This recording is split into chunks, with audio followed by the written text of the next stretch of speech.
అల్లూరి సీతారామరాజు జిల్లా Paderu MLA camp కార్యాలయంలో media సమావేశం నిర్వహించే శాసనసభ్యులు మత్సరాస విశ్వేశ్వరరాజు మాట్లాడుతూ ఉత్తరాంధ్ర ప్రజల ఆరాధ్య దైవం శ్రీ శ్రీ శ్రీ మోదకొండమ్మ ఉత్సవాలు ఈ నెల 10, 11, 12 తేదీలో ఆలయ కమిటీ మరియు గ్రామ పెద్దలు వివిధ పార్టీ నాయకులు వివిధ సంఘాల నాయకుల సమక్షంలో నిర్ణయించడం జరిగిందని అన్నారు.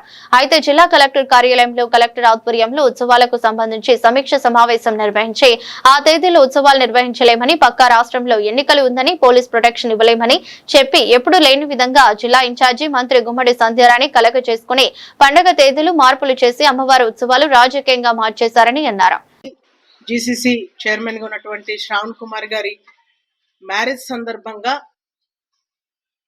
రాష్ట్ర ఐటీ శాఖ మంత్రివర్యులు అదేవిధంగా విద్యాశాఖ మంత్రిగా ఉన్నటువంటి నారా లోకేష్ గారు పాడేరుకి విచ్చేయడం జరిగింది. ఆయన విచ్చేసినటువంటి కార్యక్రమం ఒక ప్రైవేట్ కార్యక్రమానికా, పబ్లిక్ ప్రోగ్రామ్కా, లేదా గవర్నమెంట్ ప్రోగ్రామ్ అనేది అర్థం కాని పరిస్థితుల్లో ఈరోజు ప్రజలందరూ కూడా ఉన్నారు.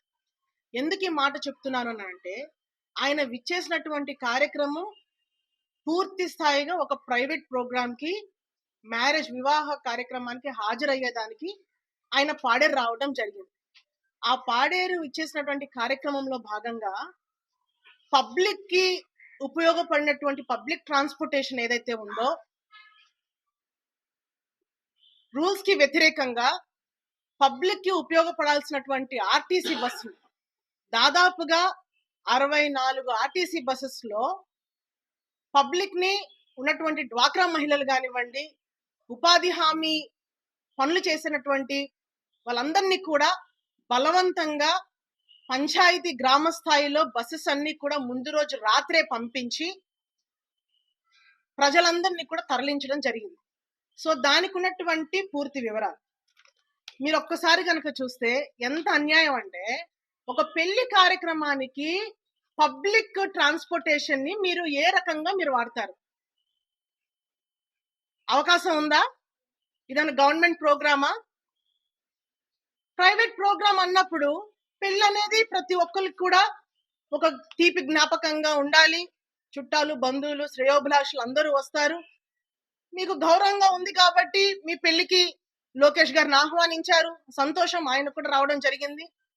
కుటుంబ సభ్యులు, మీ ఫ్రెండ్స్ కానీ శ్రేయోభిలాషులతో జరగాల్సినటువంటి పెళ్లి బలవంతంగా గ్రామ స్థాయిలో ఉన్నటువంటి ప్రజలందరినీ కూడా తరలించి ఈరోజు మీరు ప్రజాబలం చూపించుకునేలాగా ఈరోజు ఈ ఆర్టీసీని మీరు ఒక సంస్థని మీరు వాడుకోవడం అనేది ఎంతవరకు కరెక్ట్ అని కూడా ఈ సందర్భంగా టీడీపీ నాయకులు మేము ప్రశ్నిస్తా ఉన్నాం. మామూలుగా మాకు తెలిసినంత వరకు ఏదైనా ప్రైవేట్ అకేషన్స్ లో మనం హైర్ చేసుకోవాలంటే ఆర్టీసీని ఖచ్చితంగా మనం ఒక సర్టన్ అమౌంట్ అనేది డిడి రూపంలో ఆ సంస్థకి కట్టిన తర్వాత మనకి బస్సు అలాట్మెంట్ చేస్తారు. ఆ బస్సు మనం అనేది పెళ్లికి ఉపయోగించుకోవచ్చు. కానీ ప్రజలకి ఉపయోగపడాల్సినటువంటి 64 బస్సుల్ని మీరు ఒక పెళ్లికి ఉపయోగించుకున్నారంటే ఇంతకన్నా దౌర్భాగ్యం ఇంకేమైనా ఉంటుందా చెప్పండి.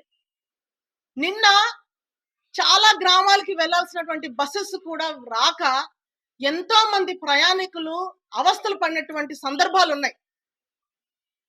కాంప్లెక్స్ దగ్గర నుంచి పాత బస్ స్టాండ్ ఏదైతే అంబేద్కర్ జంక్షన్ వరకు విపరీతమైనటువంటి ట్రాఫిక్ ఇబ్బందులు. ఆ ట్రాఫిక్ లో దాదాపుగా 2 గంటలు నేనే ఇబ్బందులు పడ్డాను. నేనే ప్రత్యక్ష సాక్షిని. కనీసం ఎమర్జెన్సీగా వస్తున్నటువంటి అంబులెన్సెస్ కూడా దారిచ్చే పరిస్థితి లేదు. దీని అంతటికి కారణం ఏంటి? సో ముహూర్తం టైంకి వచ్చినటువంటి లోకేష్ గారి టైంలో పకడ్బందీగా ఆయన సెక్యూరిటీ పరంగా పెద్ద ఎత్తున బలగాలన్నీ కూడా దించి ఎక్కడికక్కడ పోలీసులు ముందు రోజే వచ్చి వాళ్ళంతా కూడా ప్లేసెస్ చూసుకోవడం జరిగింది. కానీ వన్స్ లోకేష్ గారు వచ్చి వెళ్ళిపోయిన తర్వాత అందరు కూడా డిస్పర్స్ అయిపోయి కనీసం ట్రాఫిక్ ని కంట్రోల్ చేసే పరిస్థితి లేదు, వెహికల్స్ ని కంట్రోల్ చేసుకునే పరిస్థితి లేదు, ఆ క్రౌడ్ మేనేజ్మెంట్ చేసుకునే దానికి కూడా లేక తొక్కిసలాట్లైనటువంటి పరిస్థితులు కూడా నిన్న మనం చూసాం. ఇదేనా మీ పాలసీ? అంటే ఇలాగైనా చేస్తారు? మీకు బాధ్యతలు లేవా? అంటే ఎప్పుడు లేదు చరిత్రలో ఒక ప్రైవేట్ కార్యక్రమానికి ఈ రకంగా మనుషుల్ని, ప్రజల్ని వాడుకోవడము, ట్రాఫిక్ ని గాలి కొదిలేసి ఎవరు ఏమైపోయినా పర్వాలేదన్న టైప్ లో ఈరోజు ఏదైతే ప్రభుత్వంలో ఉన్నటువంటి పెద్దలు ఏదైతే వ్యవహరిస్తా ఉన్నారో దీన్ని మేము తీవ్రంగా ఖండిస్తా ఉన్నాము. ఖచ్చితంగా దీనికి సమాధానం చెప్పాల్సినటువంటి పరిస్థితి మీ మీద ఉంది. అదే విధంగా ఉన్నటువంటి నిన్న పాపం వాళ్ళ పరిస్థితి చూస్తే ఉపాధి హామీ చేసుకున్నటువంటి వాళ్ళది మీకు ఫలానా స్థలానికి వస్తేనే మీకు ఫేషియల్ అటెండెన్స్ అనేది వేస్తాము, మీరు గనక రాకపోతే 4 రోజులు కూడా మీకు మస్తర్లు వెయ్యమని బెదిరించే కార్యక్రమం కూడా చేయటం జరిగిందంట. అంటే పై స్థాయి నుంచి కింద స్థాయి వరకు వ్యవస్థలు ఏ రకంగా ఈ మొబిలైజేషన్ కి పనిచేసాయని మనం అందరూ కూడా అర్థం చేసుకోవాలి. స్వయంగా నేను ఆర్టీసీ డిఎం గారితో మాట్లాడడం జరిగింది. మీరు ఏ రూల్ ప్రకారంగా మీరు ఎవరు చెప్తే మీరు ఇన్ని బస్సెస్ వేశారు అని మనం అడిగితే మాకు డిఆర్డిఏ డ్వామా నుంచి మాకు 32 దాదాపుగా 64 బస్సులు ఇవ్వండి అని చెప్పేసి మాకు చెప్పారు అని ఆయన చెప్పడం జరిగింది. రిటర్న్ గా మీకు ఏమైనా లెటర్ ఉందా అన్నా కూడా దాన్ని ఆయన ఇగ్నోర్ చేయడం జరిగింది. నేను మళ్ళీ డిఆర్డిఏ పీడీతో కూడా నేను మాట్లాడిన తర్వాత ఓరల్ ఇన్స్ట్రక్షన్స్ తోని ఎలాంటి పేపర్ కూడా లేకుండా కలెక్టర్ గారు ఓరల్ ఇన్స్ట్రక్షన్స్ తోని బస్సెస్ ఇచ్చామని చెప్పడం అనేది ఎంతవరకు కరెక్ట్ అని కూడా ఈ సందర్భంగా నేను తెలియజేస్తా ఉన్నాను. కాబట్టి దయచేసి ఏదైతే ఈ కూటమి ప్రభుత్వం ఒకటే మనం గమనించాలి, ప్రజలందరూ కూడా దయచేసి ఒకటి అర్థం చేసుకోవాలి. గవర్నమెంట్ మాది, మేము ఏం చేసినా చెల్లుబాటు అయిపోతుంది, ఇష్టాసారంగా ఈ రోజు వ్యవస్థల్ని వాడుకుంటా ఉన్నారు. ఏది కూడా వ్యవస్థలకి ఆ రూల్స్ ప్రకారంగా ఏది కూడా జరిగే పరిస్థితి ఈరోజు కనిపించట్లేదు. ఇది మేము వైఎస్ఆర్ కాంగ్రెస్ పార్టీ తరఫున మేము దీన్ని తీవ్రంగా మేము ఖండిస్తా ఉన్నాము.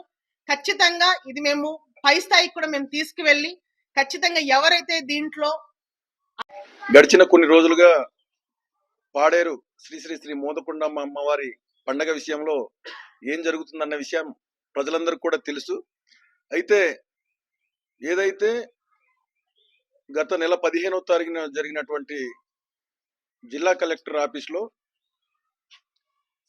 జరిగినటువంటి సమీక్ష సమావేశంలో ఆ రోజు మేము ఏదైతే ఇక్కడ కమిటీ సభ్యులు, గ్రామ పెద్దలు, అలాగే ఉద్యోగ సంఘాల నాయకులు, అలాగే ప్రజా సంఘాలు, అన్ని రాజకీయ పార్టీల నాయకులు కలిసి ఆ రోజు అంటే మొన్న జరిగినటువంటి 10, 11, 12 తేదీల్లో అమ్మవారి ఉత్సవాలు నిర్ణయించాలని చెప్పేసి నిర్ణయించుకోవడం జరిగింది.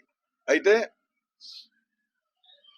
ఆ రోజు ఇక్కడ విచ్చేసినటువంటి గిరిజన సంక్షేమ శాఖ మంత్రి గారు గుమ్మడి సంజయరాణి గారు ఆ రోజు వచ్చి మేము 17, 18, 19 తేదీల్లో నిర్ణయిస్తామని చెప్పేసి బల్లగుద్ది మరి చెప్పినటువంటి పరిస్థితి ఆ రోజు అంతా కూడా మీరందరూ కూడా చూశారు, ప్రజలందరూ కూడా చూశారు.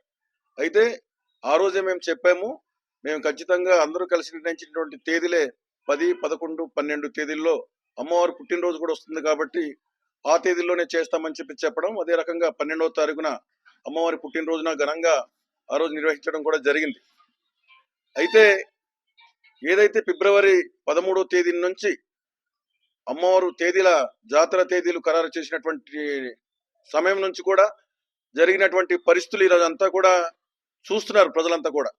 అయితే ఏ కారణం చేత మీరు తేదీలు మారుస్తున్నారు అని చెప్పేసి మీరు అంటే ఆ రోజు చెప్పారు, మీరు ఇలా పోలీస్ ప్రొటెక్షన్ మేము ఇవ్వలేము, ఇక్కడ వచ్చినటువంటి అధిక సంఖ్యలో భక్తులు వస్తారు కాబట్టి రక్షణ కల్పించలేము, పక్క రాష్ట్రాల్లో ఎన్నికలు జరుగుతుందని చెప్పేసి కుంటి సాగులతో ఆ రోజు ఇక్కడ ఉన్నటువంటి ఎస్పీ గారు నిజంగా ఒక బాధ్యత లేకుండా మాట్లాడినటువంటి మాటలు.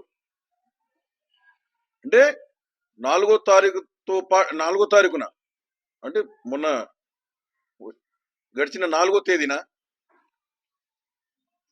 ఎన్నికల ఫలితాలు కూడా వెల్లడైంది.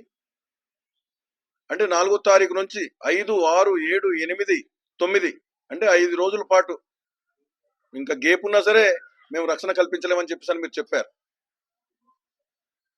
కానీ నిన్నటి రోజున అంటే ఇక్కడ స్థానికంగా ఉన్నటువంటి ఒక టీడీపీ నాయకులు పెళ్లికి మీరు ఎక్కడి నుంచి తీసుకొచ్చారని చెప్పేసి మీకు అడుగుతున్నాం. అంటే ఇక్కడ వచ్చినటువంటి వందలాది మంది పోలీసుల్ని మీరు ఎక్కడి నుంచి తీసుకొచ్చారు? అంటే 10వ తారీఖు నుంచి 12 వరకు మేము రక్షణ కల్పించలేము, పోలీసులందరూ కూడా ఇక్కడ మా రాష్ట్రంలో లేదని చెప్పేసి మీరు కుంటి సాకులు చెప్పారు. మరి నిన్న 13వ తారీఖున మీరు ఎక్కడి నుంచి దించారు? పక్క రాష్ట్రాల నుంచి ఇక్కడ తీసుకొచ్చారని చెప్పేసి మీకు అడుగుతున్నాం. అదే విధంగా ఇక్కడ ఉన్నటువంటి నాయకులు, ఈ కూటమి నాయకులు ఏదైతే వాళ్ళ నాయకుడు ఇక్కడ వస్తున్నారని చెప్పేసి ఒక వివాహానికి హాజరవుతున్నారని చెప్పి ఇక్కడ ఉన్నటువంటి ప్రజలందరినీ కూడా అంటే ఎన్ఆర్ఈజిఎస్ ఉపాధి హామీ కూలీలందరినీ కూడా మీరు రాకపోతే మీ పేర్లు తొలగిస్తామని చెప్పేసి భయభ్రాంతులకు గురి చేసి వాళ్ళందరినీ కూడా నిన్న బస్సులో తరలించినటువంటి పరిస్థితి నేను చూసా. నిన్న అడిగాను, నిన్న గుడి ముందున అమ్మవారి గుడి ముందున అధికారులే వెళ్ళేసి ఫ్లెక్సీలు కడుతున్నటువంటి పరిస్థితి కనిపిస్తుంది ఇక్కడ. అంటే ఇక్కడ ఉన్నటువంటి అధికారులు అంటే జిల్లా అధికారులతో పాటు కింద గ్రామ స్థాయిలో అంటే పంచాయతీ స్థాయిలో ఉన్నటువంటి అధికారులు వాళ్ళందరూ కూడా అంటే మీరంతా కూడా కండువా వేసుకొని కార్యకర్తల్లాగా ఈరోజు మీరు ప్రవర్తిస్తున్నారు. మీరు ఆ రోజు మంత్రి గారు చెప్పారు, లేదంటే ఇంకోళ్ళు చెప్పారు అని చెప్పేసి ఇక్కడ ఉన్నటువంటి కలెక్టర్ గారు, ఇక్కడ ఉన్నటువంటి అధికారులు అందరూ కూడా మేము ఒకటే అడుగుతున్నాం, కలెక్టర్ గారికి కానీ ఎస్పీ గారికి కానీ. ఇప్పుడు మీరు ఆ రోజు మీరు అన్నారు ఆ సమీక్ష సమావేశంలో మీరు కొన్ని మాటలు మాట్లాడారు, అందరినీ కలుపుకుని వెళ్తాం, అందరితో మాట్లాడి అందరూ సలహాలు తీసుకొని చేస్తామని చెప్పేసి అని చెప్పారు. మేము చాలా మట్టుకు చాలా మందికి అడ్వాన్సులు ఇచ్చాం. మేము తీసుకొచ్చినటువంటి లైటింగ్ అయితే మీరు వాడుకుంటున్నారు, కానీ మేము తీసుకొచ్చినటువంటి ఏ కార్యక్రమాలని కూడా మీరు ఇంకా పట్టించుకోలేదు కదా, కనీసం మాకు సంప్రదించడం కూడా లేదు. అదే విధంగా ఇక్కడ ఉన్నటువంటి ఎగ్జిబిషన్ మీరు చేస్తున్నది కూడా అదే. ఎవరైతే ఎగ్జిబిషన్ ని ఇక్కడ స్థానికంగా ఆలయ కమిటీ చైర్మన్ అలాగే శాసనసభ్యులు ఎవరైతే ఉంటారో వాళ్ళ ఆధ్వర్యంలోనే ఒక ఎగ్జిబిషన్ కూడా ఇక్కడ తీసుకురావడం జరుగుతుంది. వాళ్ళ దగ్గర అడ్వాన్సులు తీసుకొని మిగతా వాళ్ళకి ఇవ్వడం కూడా జరుగుతుంది. వాళ్ళు స్వయంగా వెళ్లి కలెక్టర్ గారిని కలిశారు, ఇక్కడ ఉన్నటువంటి జేసీ గారిని కలిశారు. మేము ఇలా ఎమ్మెల్యే గారు మాకు మాట ఇచ్చారు, ఆలయ కమిటీ తరఫున అగ్రిమెంట్ కూడా చేసుకున్నారని చెప్పేసి అని చెప్పినా కనీసం స్పందించకుండా ఎలా పోయినా పర్వాలేదు, ఇక్కడ ఉన్నటువంటి నాయకులు ఇక్కడ ఉన్నటువంటి ఎమ్మెల్యే ప్రతిపక్షంలో ఉన్నారు కాబట్టి అంటే మీ పార్టీ వాళ్ళు కాదు కాబట్టి నష్టం జరగాలి, నష్టం జరిగితే మీరు సంతోషపడాలనే ఉద్దేశంతోనే ఈ రకమైనటువంటి కార్యక్రమాలు కూడా మీరు చేస్తున్నటువంటి పరిస్థితి రోజు మా గిరిజన ప్రాంతంలో ఉంది. కేవలం ఇక్కడ ఉన్నటువంటి మా గిరిజన ఆరాధ్య దైవం ఉత్తరాంధ్ర ఇలవేల్పు మోదకొండ మా అమ్మవారిని కూడా మీరు రాజకీయాల్లోకి లాగుతున్నారంటే మీ ఎంత దౌర్భాగ్యమైనటువంటి నాయకులు గాని ఆలోచనలు గాని ఎవరికి ఉండదని చెప్పేసి కూడా మీకు తెలియజేస్తున్నాను. దయచేసి ప్రజలందరూ కూడా గమనించాలి, ఇక్కడ ఉన్నటువంటి అధికారులు ఎవరైతే ఉన్నారో మీరు కండువా కప్పుకొని కార్యకర్తల్లా ప్రవర్తిస్తున్నారనే విషయాన్ని కూడా మీకు హెచ్చరిస్తున్నాము. అదే విధంగా ప్రజలందరూ కూడా ఒకసారి ఆలోచన చేయాలి. ఈ రోజు జరుగుతున్నటువంటి పండక్కి ఏదైతే 17, 18, 19 తేదీల్లో ఇప్పుడు మీరు నిర్వహిస్తున్నటువంటి పండగ 16వ తారీఖున అమావాస్య. ఇలాంటి పరిస్థితుల్లో ఎవరు కూడా పండగ చేయడానికి ముందుకు రారు. కానీ మీరు కేవలం మీ స్వార్థం కోసం మీ లబ్ధి కోసం మాత్రమే ఈ తేదీల మార్పు కూడా మీరు చేశారన్న విషయాన్ని మీరు తెలుసుకోండి. మీ అంతరాత్మకు కూడా తెలుసు ఆ విషయం. మీరు తప్పు చేస్తున్నారు, మేము తప్పు చేస్తున్నాం అనే విషయం మీకు తెలుసు, మీ అంతరాత్మకు తెలుసు. అయినా సరే ఏదో మీరు అమ్మ తప్పు అయిపోయిందని చెప్పేసి పైన లోపల అయితే మీరు మదన పడుతున్నారు, కానీ బయట అయితే గంభీరంగా తిరుగుతున్నారు. ఖచ్చితంగా మీకు అమ్మవారైతే ఊరికనే వదలరు. ఖచ్చితంగా మీరు చేస్తున్నటువంటి కుళ్ళు కుతంత్రాలు ఏదైతే ఉందో ఖచ్చితంగా అమ్మవారు మీకు చేయాల్సినటువంటి ఏదైతే గుణపాఠం ఖచ్చితంగా చెప్తారనే విషయం కూడా ఈ సందర్భంగా తెలియజేస్తూ, మరి నిన్న ఇక్కడ మంత్రి గారు నారా లోకేష్ గారు వచ్చారు, ఒక వివాహానికి ఒక ప్రైవేట్ కార్యక్రమానికి హాజరయ్యారు.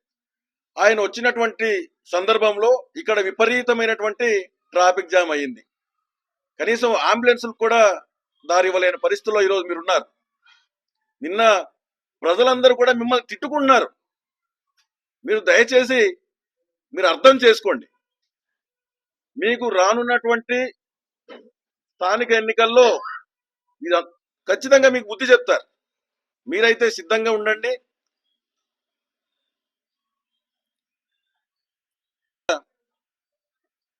మొన్న మంత్రి గారు, మన గిరిజన సంక్షేమ శాఖ మంత్రి గారు, సోదరా అందరినీ కలుపుకొని వెళ్తాం, మనం కూర్చొని మాట్లాడుకొని ఈ పండగ చేద్దామని చెప్పని మీరు మాట్లాడారు.